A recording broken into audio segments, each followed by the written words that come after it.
Olá, alunos quarenteners, espero que esteja tudo bem com vocês. Vamos aí para a nossa segunda semana de aulas online. Acredito que vocês já estejam adaptados de receber nós, professores, na casa de vocês. E nós também muito bem empenhados para que o nosso trabalho continue. É importante que vocês mantenham a rotina de estudos para quando a gente voltar com tudo.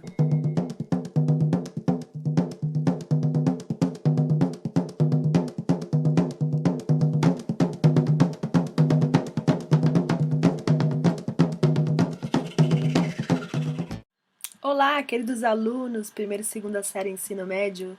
Morrendo de saudade de vocês, das nossas conversas, nossos papinhos. Mas vamos lá. Essa é a aula de número 8 e nós vamos falar sobre as linguagens artísticas através do tempo, pinceladinhas no Renascimento. Primeiro, uma breve história do saber ocidental. Na Antiguidade Clássica, na civilização greco-romana, muitas foram as formas de se entender e explicar o mundo. A primeira delas foi através da mitologia, que não só explicava os fenômenos naturais, mas também dizia qual o lugar de cada um na sociedade. Na Grécia Antiga do século VII a.C., Tales de Mileto teve uma outra percepção do mundo, a filosófica, onde os fenômenos naturais eram explicados pela observação dos movimentos da natureza com base na racionalidade humana. Em seguida, muitos outros pensadores utilizariam estes mesmos princípios, o da observação e o da racionalidade, para elaborar suas explicações sobre o mundo. Por uma combinação de vários fatores, surgiu naquele contexto uma corrente de pensamento que buscava nos filósofos da antiguidade os valores de observação, racionalização e representação antropocêntrica da realidade. Ou seja, eles tinham o homem como foco. Ele foi colocado como o centro do universo. A Europa mediterrânea, no final da Idade Média, foi marcada pela conquista dos turcos otomanos, os muçulmanos, que passaram a bloquear as rotas de comércio dos reinos cristãos. Esse bloqueio prejudicou a acumulação de riquezas pela burguesia e, consequentemente, pelos nobres que enriqueciam a todo vapor desde as cruzadas. E a burguesia italiana, vendo o vertiginoso aumento de suas riquezas, passou a morar em grandes palacetes e financiava os artistas intelectuais para produzir só para eles. Esse tipo de financiamento ganhou o nome de mecenato, e os financiadores ficaram conhecidos como os mecenas. Poucas cidades da Europa continuaram o comércio para o Oriente através do porto de Constantinopla, formando um monopólio comercial e multiplicando suas riquezas. Tanto o poder econômico trouxe novas possibilidades de investimento. Ao mesmo tempo, muitos intelectuais do antigo Império Bizantino, fugindo dos turcos, procuraram abrigos em outras regiões da Europa. Com isso, os intelectuais também se distribuíram, e com eles o conhecimento sobre o antigo império e a leitura das pinturas clássicas. É o período da história europeia em que aconteceu a retomada dos temas, ideias e técnicas utilizadas durante a antiguidade greco-romana, nos campos da arte, da ciência e da filosofia. A perspectiva renascentista afastava-se dos dogmas católicos, mas não excluía totalmente os temas religiosos. O que os artistas do Renascimento fizeram foi dar um caráter mais humano à representação das histórias religiosas, principalmente no campo das artes. Nesse sentido, é interessante notar que boa parte dos temas dos quadros pintados no período tinha temas bíblicos, mas com os personagens humanizados, sejam em suas formas, definições corporais, expressões, sentimentos, ou no posicionamento dos personagens nos quadros, não havendo necessariamente uma hierarquia expressa nessa localização. Mas com tudo isso, a Igreja Católica ainda era soberana e no controle da arte e do pensamento. Muitos artistas examinavam e estudavam corpos, corpos humanos, e eles tinham que fazer isso escondido, clandestino, e alegavam que as obras estavam realmente servindo para uma representação da criação de Deus. Também é importante lembrar que os artistas buscavam prestígio, então eles ficavam ali, próximos da nobreza, tinham uma inspiração da burguesia, entendeu? Se aproximava dos intelectuais. Esses artistas, por estarem ali ao mesmo tempo, próximos do que havia sobrado do antigo Império Romano e em contato com os sábios bizantinos, passavam a olhar com interesse as obras dos filósofos da antiguidade. E as obras artísticas e filosóficas ressaltavam o homem como o ser que, através de racionalidade, entendia e explicava o mundo. Na pintura, a técnica de perspectiva passou de uma observação da natureza a um verdadeiro código de visualidade na representação espacial. Além disso, reforça o ideal humanista e descreve a realidade em termos matemáticos, ao invés de se manter no nível conceitual teocrático do período antecedente. Aí é genial, né, gente? Porque nesse aspecto a arte liga-se à matemática para demonstrar sua autoridade como atividade intelectual. Talvez seja por isso que as pessoas dão mais valor para a matemática do que para a arte, né? Então, vamos juntar uma coisa na outra aí, pessoal? A leitura de textos teóricos e análise da construção geométrica dos quadros da época permite observar uma nova relação tridimensional em um suporte plano. O aprendizado da técnica permite conhecer a estrutura básica do espaço e fazer associações proporcionais entre os seus componentes. A perspectiva foi a forma simbólica do Renascimento, pois causou uma revolução na concepção e na prática da pintura, e que ainda hoje é praticada para transformar ideia em matéria. Os artistas de maior destaque do Renascimento italiano foram as tartarugas ninjas. Gente.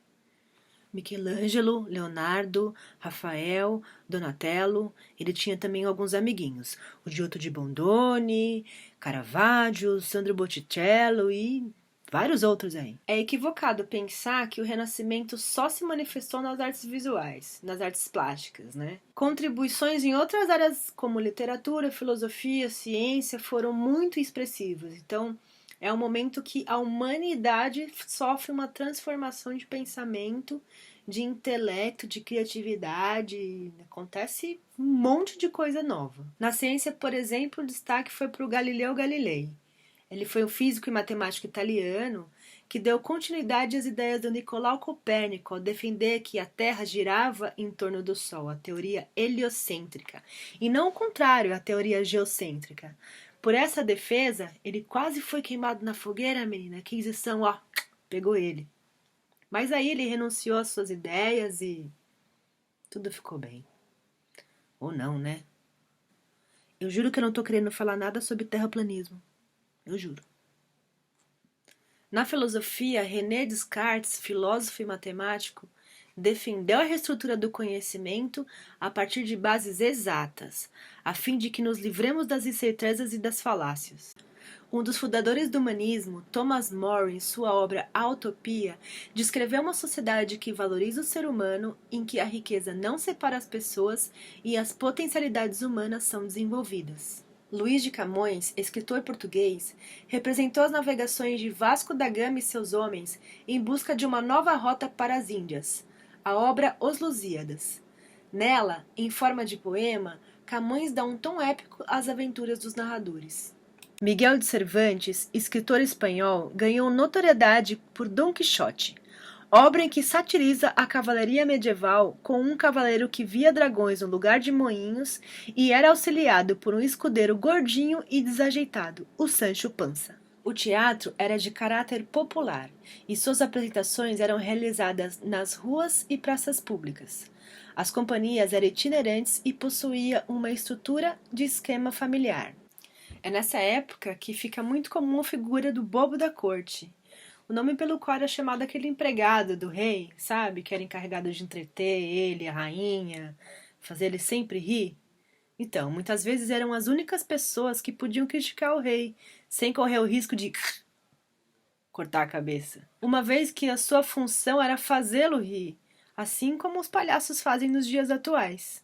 Lá pelas bandas da Itália também era comum o teatro da comédia dell'arte.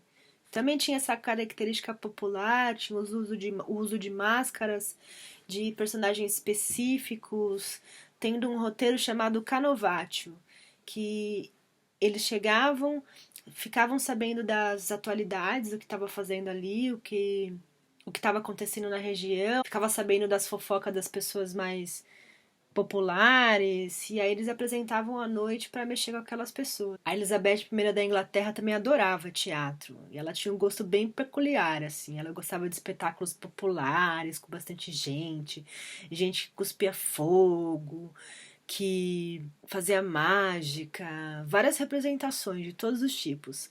Ela conseguiu até proteger essa galera das tendências puritanas que tinha lá na corte. E o teatro elizabetano, ele era bem peculiar.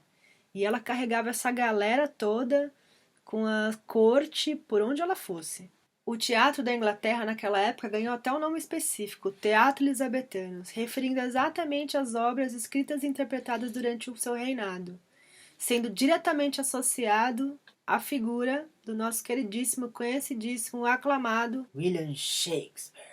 Ele foi poeta, dramaturgo e ator inglês, tido como o maior escritor do idioma inglês e o mais influente dramaturgo do mundo. Suas primeiras peças eram principalmente comédias e obras baseadas em eventos e personagens históricos, gênero que ele levou ao ápice da sofisticação e do talento artístico no final do século XVI.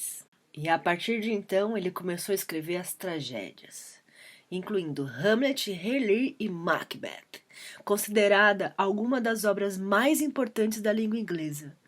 Na sua última fase, escreveu um conjunto de peças classificadas como tragicomédias ou romances, incluindo Romeo and Juliet. Dizem as más línguas que Shakespeare era um péssimo ator, então por isso ele se empenhou em conhecer como o teatro funcionava e começou a experimentar como seria escrever. Que boa ideia que ele teve, hein? Então é isso, queridos. Primeira e segunda série de ensino médio. Nessa aula deu pra gente dar uma pinceladinha no Renascimento e abrir o espaço para o conhecimento. Não achar só que o Renascimento tenha acontecido lá na Itália, que tenha acontecido só com as pinturas, Tartaruga Ninja. Foi um período muito extenso e aconteceu em várias partes da Europa, com a distribuição dos intelectuais aí. Vou deixar uma atividadezinha para vocês lá no Maestro, que vai estar disponível do dia 11 até o dia 21/5. Lembre-se que a entrega da avaliação, além de contabilizar a sua nota, vale presença. Falou? Beijo, até semana que vem.